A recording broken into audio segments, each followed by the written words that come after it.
Hi mga ka-unbox! Good morning mga maninay! Welcome back again to our YouTube channel! So ayun guys, for today's video is mayroon na po tayong bagong ilaw dito sa Agusan Marsh mga ka-unbox. Pag uwi ko lang kagabi dito sa bahay is nabigla na ako, mayroon na po kaming new solar na talaga siya mga ka-unbox, kasi nga wala tayong kuryente, kaya yun na lang yung parang inutang pata ni mama or iwan ka ba or binili mga ka-unbox. At saka nakauwi ako kagabi mga ka-unbox, mga na ata kami nila, kami ni Harold is mga 1 PM ng umaga. Hating gabi talaga mga ka-unbox, kasi nga po kung baga umuwi kami kagabi, doon ako galing sa Sitio Tiggon, doon sa lugar nila Maninay Island. Kaso pasensya na, medyo iba yung boses natin. Kaso mga ka-unbox, imbis na may livean, mayroon pong kalingawan ba kay araw lagi, tapos bigla na lang talaga mga ka-unbox nag brand out, kaya yun, hindi natuloy yung kasayahan ng mga tao doon sa Sitio Tiggon. Kaya umuwi yung mga tao mga ka-unbox, lahat ng tao umuwi talaga dito sa lugar namin, sa Sabang talaga mga ka-unbox, dito sa sentro mga ka-unbox. Ito kasi yung sentro, sa sitio lang po yun, at ito yung sentro. Pero before po mga ka-unbox is dito po talaga yung bahay nila Ate Eileen Calib mga ka-unbox. Silingan lang talaga kami noon mga ka-unbox. Naalala ko nga, pumupunta pa ako sa bahay nila, yung bahay po nila nandun mga ka-unbox, doon na part. Doon po nakalagay yung house nila Ate Eileen Calib mga ka-unbox before. Tsaka pero yun na nga, napuntahan ko naman mga ka-unbox, pero hindi po ako nakapag-vlog sa bahay talaga nila. Imbis na pupunta kami ni Leah doon, hindi natuloy mga ka-unbox, kasi nga umuulan. Pagka umuulan naman, parang malakas yung agos ng tubig papunta doon sa yung nakikita nyo naman yung parang sapa mga ka-unbox papunta doon ila Ate Eileen, may sapa pa ganun mga ka-unbox, nakikita nyo naman talaga yun mga ka-unbox. Kaya takot na takot po akong doon magbahuto kami ni Leah mga ka-unbox. Kaya nakapag-decide ako na umuwi na lang muna dito sa bahay. Pero sabi naman ni Harold na is chatan daw niya ako kung pupunta ulit tayo doon sa bahay ni Ate Eileen Calib. Pero pupunta talaga tayo mga ka-unbox, don't worry po, kasi yun talaga yung natin goal in life, na mag-vlog talaga mga ka-unbox. At sa mga sa mga subscribers ko, thank you so much mga maninay sa pag-subscribe ng YouTube ko. Konting taste na lang talaga, 103 subscribers na lang talaga yung kailangan ko para makuha ko na yung mga ka-unbox 1K subscribers, para maging officially na talaga tayo na vlogger. Charot, maging officially. Kaya mga ka-unbox, pala ako ng ayan po yung janitor fish. Masarap to mga ka-unbox, hindi lang naluto kasi nga pumunta ako kanina sa pinuntahan ko kasi yung anong tawag nung Peso Wi-Fi. Naghagbong ako mga ka-unbox, yung paghulog ba.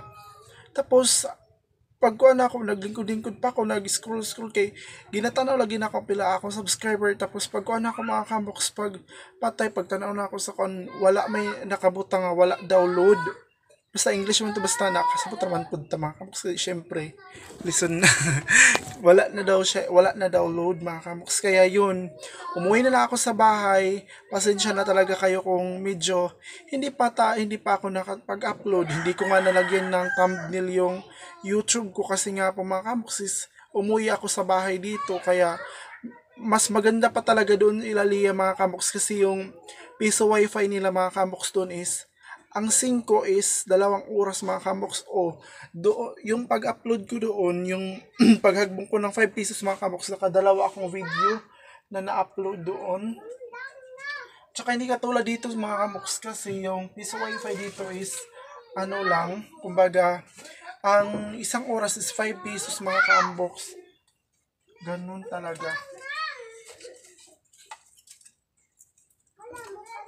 Kaya yun talaga yung need ko ngayon mga ka-unbox, yung magkaroon talaga ng sariling wifi para tuloy-tuloy pa rin talaga yung pag-upload natin kahit araw-arawin natin mga kamboks, basta may video po tayo, ganun mga kamboks. Kasi para din naman para makapanood kayong lahat, masubaybayan nyo po yung mga channel ko, lalong-lalo na Iligian mga kamboks, ila Telea, ila Ami at saka kay mga kamboks, Ate Maylin. Yun talaga yung importante mga kamboks. Pero maraming salamat din sa pagsuporta mga kamboks. Maraming salamat talaga, na-appreciate ko talaga lahat mga kamboks. Sana ito na talaga yung yung araw talaga na ako. Kumbaga,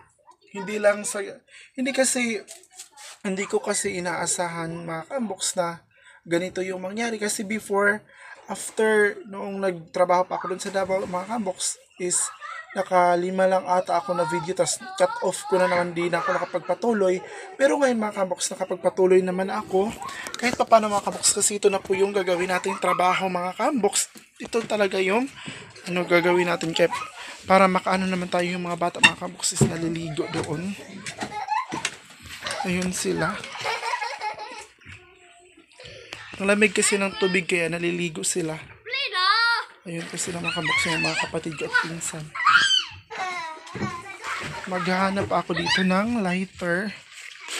Kasi yung natin, sayang yung janitor fish natin mga kamboks Tapos hindi natin maluto. Bagahon nato, wait lang ka. Dali.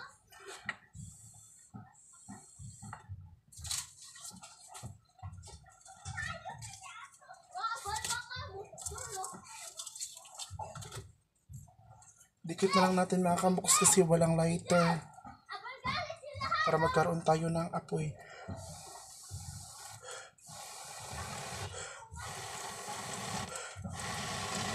Ayun mga kamboks, nagka-apoy na talaga siya.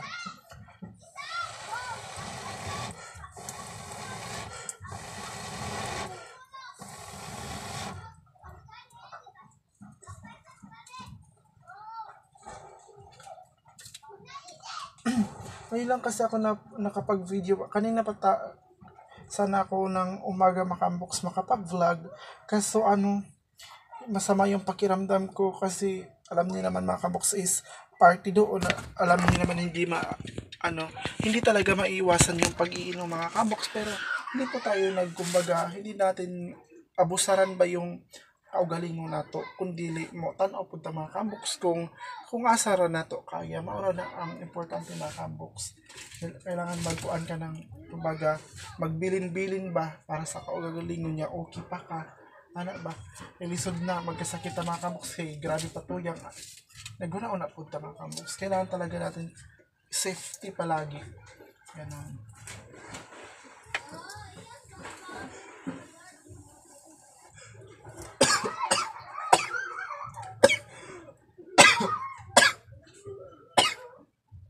Nakapasok yung aso. Usok po ni.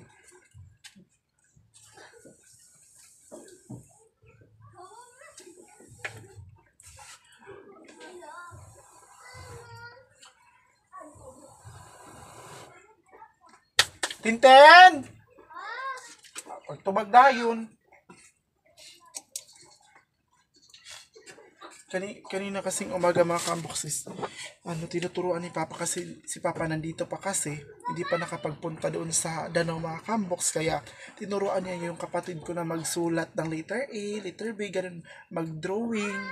Kahit pa paano mga kamboks, si Papa is gusto talaga niya na, kahit nga ako gusto talaga niya makapag-aral ako. Iyak naman tayo mga kamboks.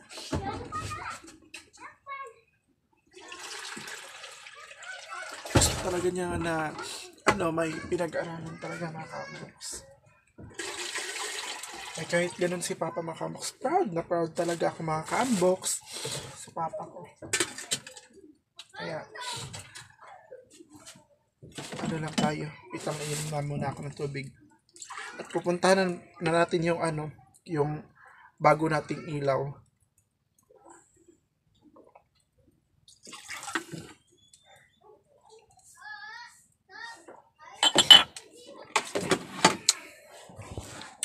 So yun mga kamboks, pupunta natin. Ito yung dating ano natin, ilaw mga kamboks. Ayan.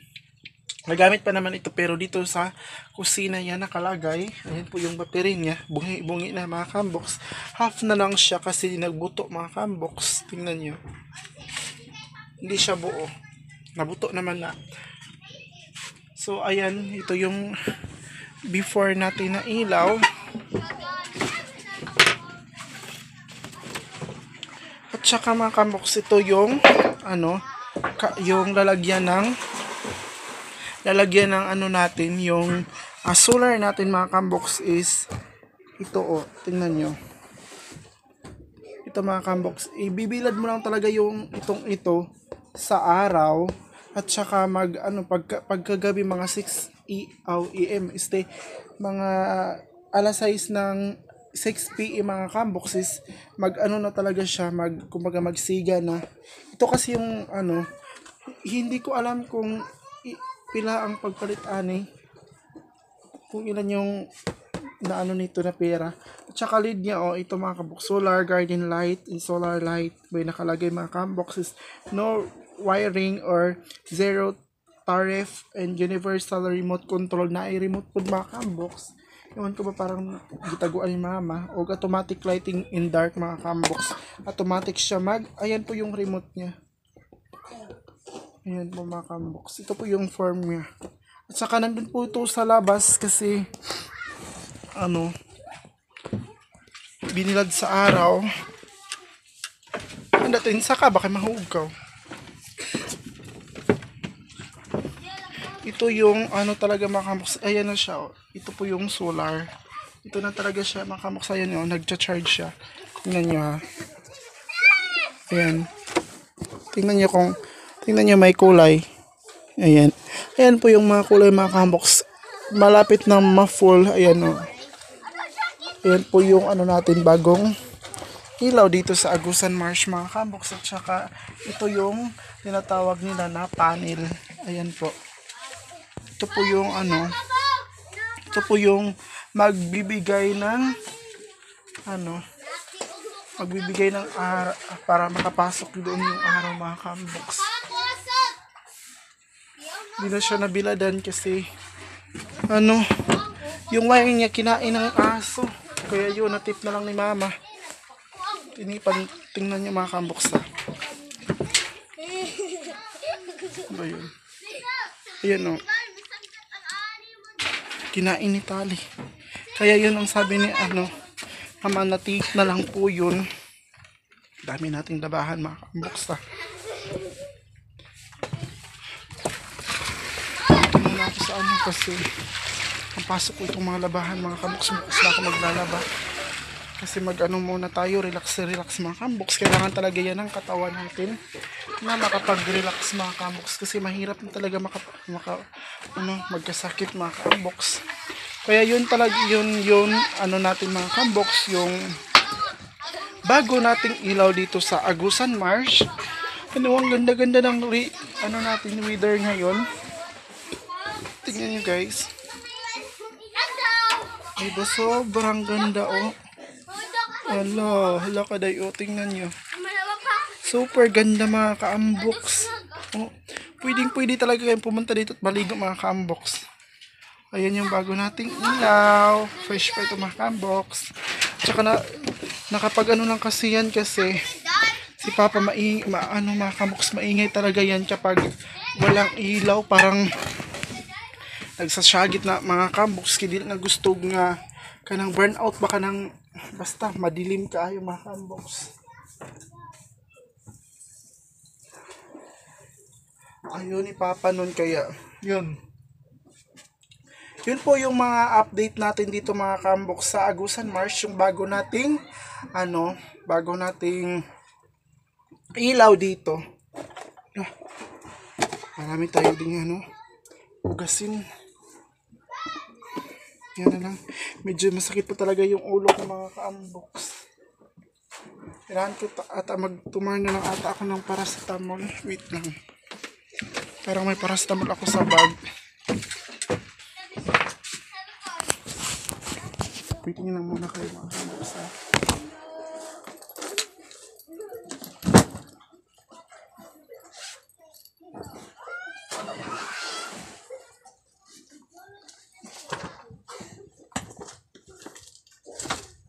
Ayan. May paracetamol tayo mga kambox. Inom muna tayo. So, okay din daw ito sabi ni mama kapag masakit daw yung pakiramdam or yung ulo mga kambox. Kaya ito lang muna yung iinumin natin.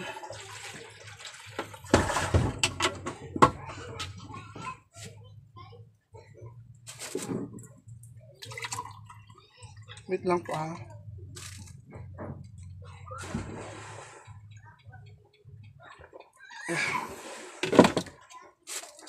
So ayun mga kambox, hindi ko na hanggang dito na lang po yung video ko mga kambox ha.